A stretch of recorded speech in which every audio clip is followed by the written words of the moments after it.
This podcast is part of the Sports History Network, your headquarters for the yesteryear of your favorite sport. You can learn more at sportshistorynetwork.com.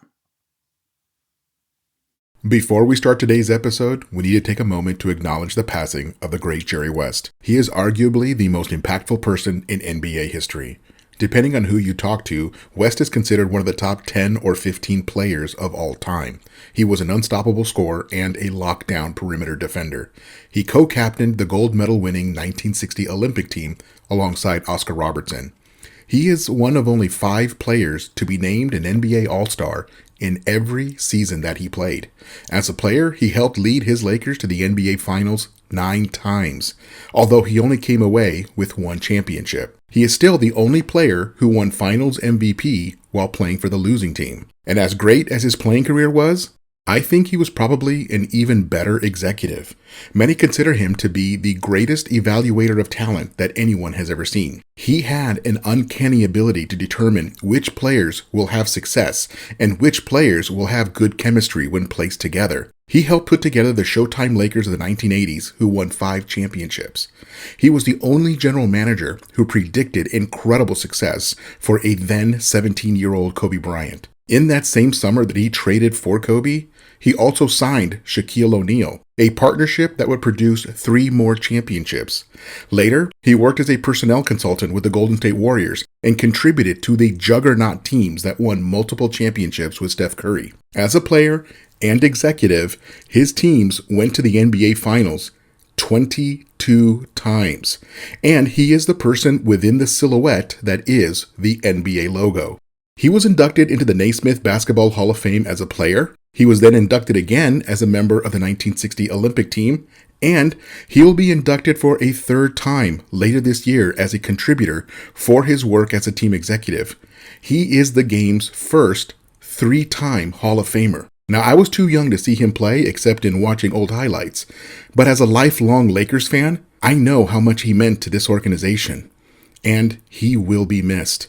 The NBA community and the larger basketball community lost one of the great ones. He was one of the giants of the game, and let us remember him as such. Now on with today's episode.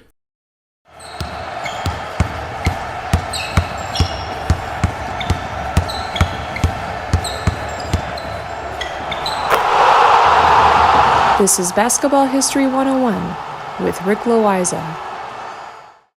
Welcome back to Award-winning Basketball History 101, part of the Sports History Network. I am your host, Rick Loayza, and this is the podcast where we bring to life some of the forgotten stories from basketball history. We are bringing old school basketball to a new school audience, and today we bring you the final installment in our occasional series on the teams that at one time played in the NBA, but no longer exist. In total, there have been 15 teams that played at least one season in the NBA and then disappeared. In most cases, the team decided to fold because they were simply losing too much money and could not continue operations. However, 3 of the teams left the NBA for a different league and then went out of business with that league. And all of these 15 teams that have gone out of business all happened prior to the summer of 1955. Since then, no NBA team has gone out of business. And that was also about the same time that the NBA was starting to find solid financial footing. It took about 10 years of existence before players and coaches no longer had to work a summer job in order to make ends meet. They could now be players and coaches full time, and that was enormous as it allowed players to train in the off season instead of working, and that raised the level of play throughout the league. So let us not forget the teams that tried to make a go of professional basketball. The first 10 years of the NBA really were financially difficult. The league was simply not that popular, and nobody was making any real money in it, at least not before 1955. Anyway, the first team on our list for today is the Sheboygan Redskins. They played 1 season in the NBA, but they are much older than that. The NBA began in 1946, but the Redskins had been playing basketball since 1933. Based out of Sheboygan, Wisconsin, the team formed from even earlier versions of barnstorming teams and company-sponsored teams, and they started to develop quite a reputation as one of the strongest teams in the Midwest. Now, there used to be an annual tournament called the World Professional Basketball Tournament, and it was such a prestigious tournament that all of the top professional teams in the country would show up in Chicago every year to play in it. It was run as a single elimination tournament, and the Sheboygan Redskins were regular participants and always performed quite well. And if you want to hear more about that tournament, go all the way back to episode 84 for a more complete story. Now, my entire point with all of that was that the Redskins were a dominant team and had been already established a strong reputation by the time they joined the NBA, and they did so via a merger. The Redskins had been playing in the other big professional league called the NBL, and in 1949, the entire NBL merged with the formerly known BAA under the leadership of the BAA, and then the two leagues decided to call their joint venture the NBA. Now, as I mentioned, the Redskins only played one season in the NBA, and they had a terrible record of 22-40. Now, Noble Jorgensen led the team in scoring with 13 points per game, followed by Max Morris at 12.6 points per game, and nobody else on the roster really stood out, and the Redskins continued to lose money. At the end of the season, they decided to leave the NBA altogether and join up with another brand new league called the National Professional Basketball League, or NPBL. And after just one season with the NPBL, the entire league went out of business, and the Redskins went out of business with them. Along with the Anderson Packers, the Redskins were one of those teams that had played in a different league prior to playing in the NBA, and then played in another different league afterwards. By the time the early 1950s were rolling around, the only teams that made any money at all were the teams that were located in the largest cities with the largest arenas. Back then, the primary source of revenue was ticket sales. The NBA had yet to figure out how to sell merchandise the way we see it today. So in order to sell a lot of tickets, you had to be in a large city. Sheboygan was a decent-sized city at one time, but by the 1950s, it was quickly falling behind other big cities like Milwaukee and Chicago, probably their next two closest big cities. Now, this is a good place to take a break, and we'll be right back with the final two teams that once played in the NBA, but are no longer.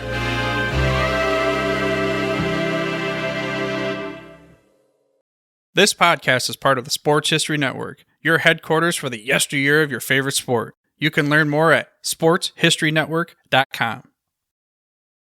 At the Sports History Network, we're all about sports yesteryear, and so we're so pleased to introduce you to Row One, an online memorabilia gallery and shop that brings you sports history to life anywhere. The Row One gallery includes over 5,200 gorgeously reproduced prints of team posters, game program covers, game tickets, advertisements, and more in baseball, pro and college football, pro and college basketball, and more. And any gallery item may be printed in a variety of sizes on wood, metal, canvas, acrylic, or poster paper. And in Row One shop, check out the thousands more of unique items with the retro and historical designs dating back to 1876, including t-shirts, long sleeve shirts, phone cases, mugs, blankets, pillows, towels, and even shower curtains. Go to sportshistorynetwork.com, ROW1, for access to the full Row One catalog and for gallery prints and gift items, plus get a 15% discount off all prints on the Row One Pictorium Gallery with coupon code SHN15. Follow the link on the show notes.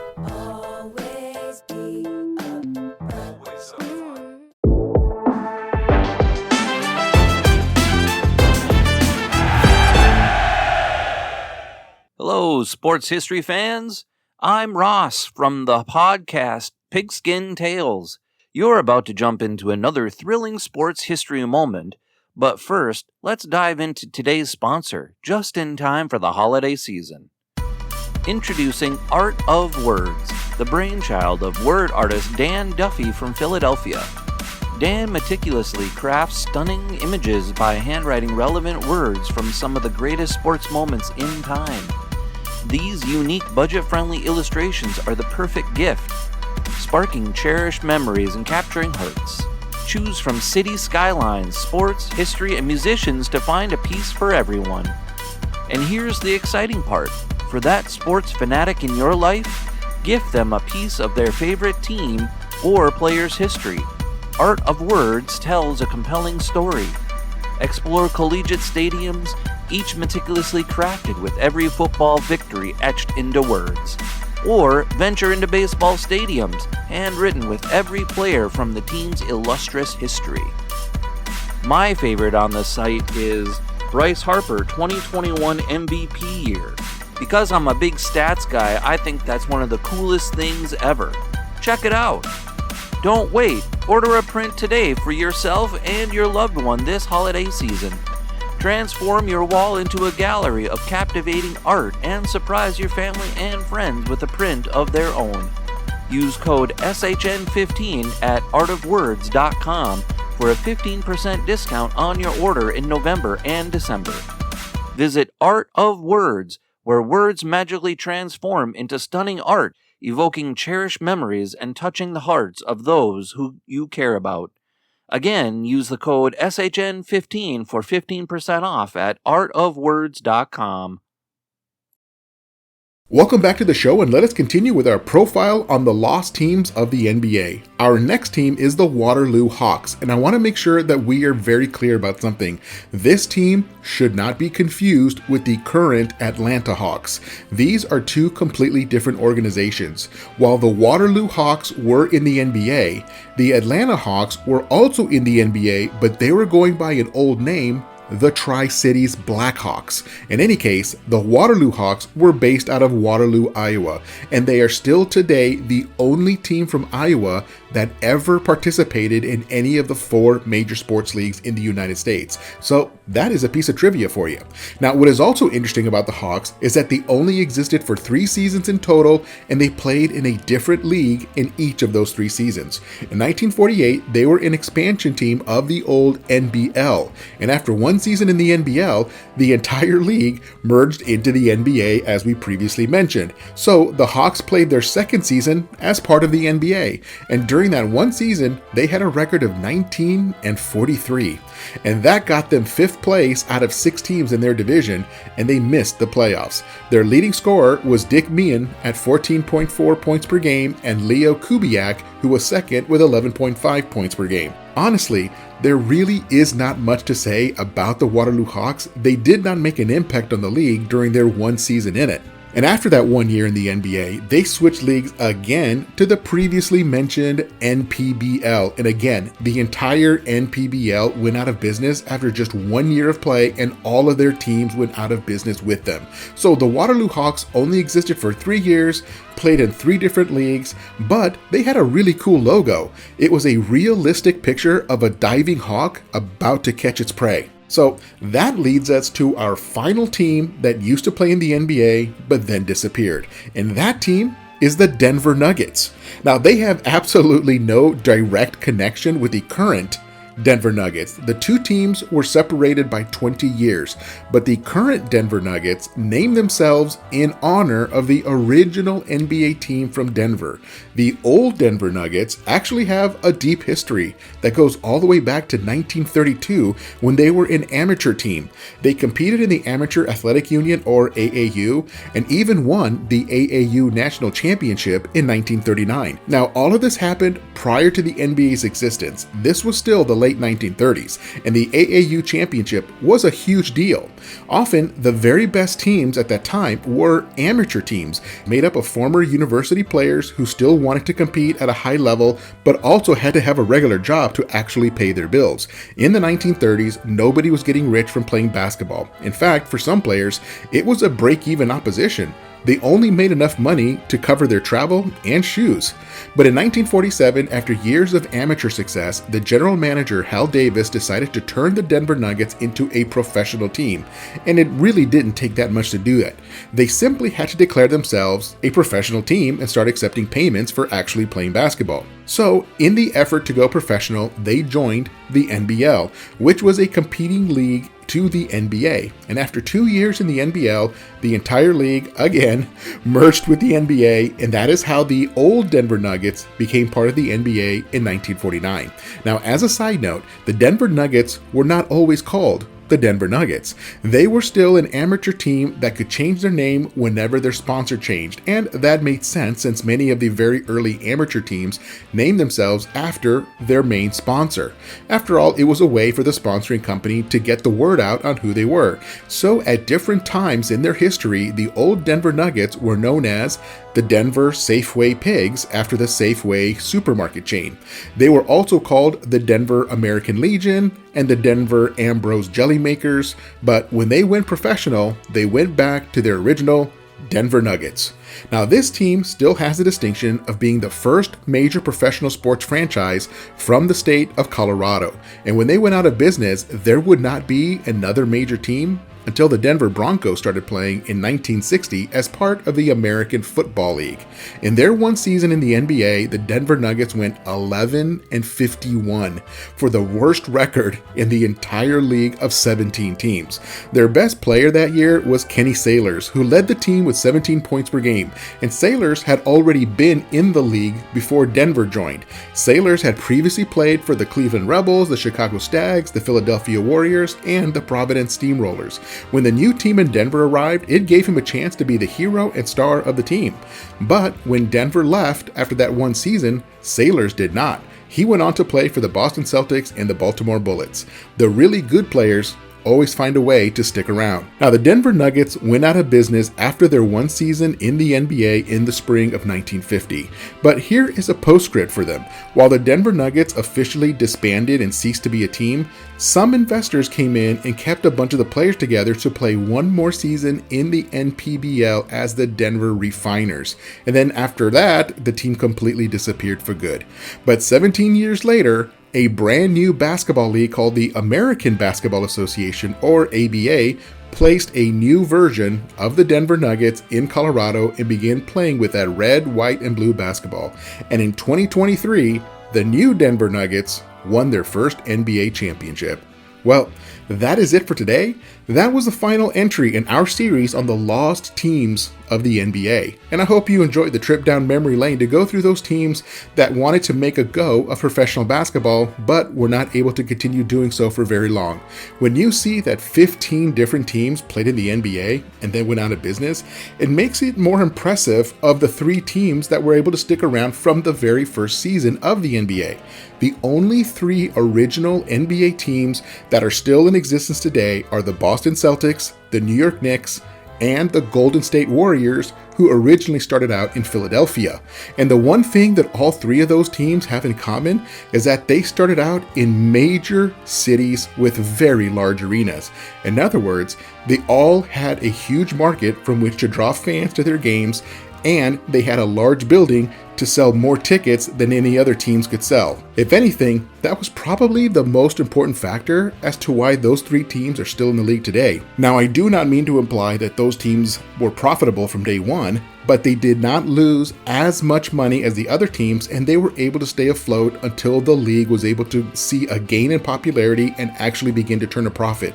By the mid-1950s, the NBA was starting to become more financially stable, and then those 3 teams directly benefited from that, as well as the other 27 teams that have joined the NBA since its inception. Well, that is it for today.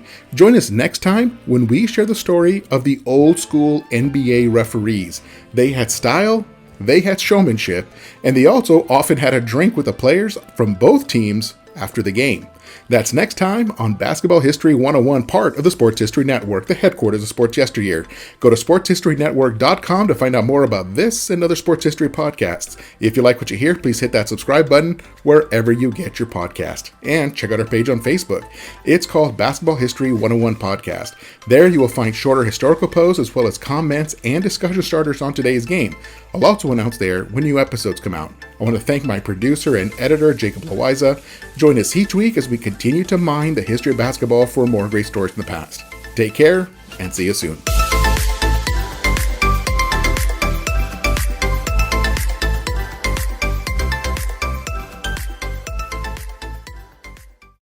Hey there, sports history fan.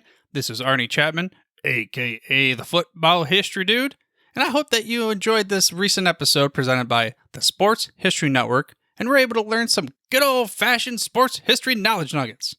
I started the Sports History Network back in 2020 with the mission to help podcasters find a community of like-minded sports history nerds, as well as helping aspiring podcasters to start their own shows.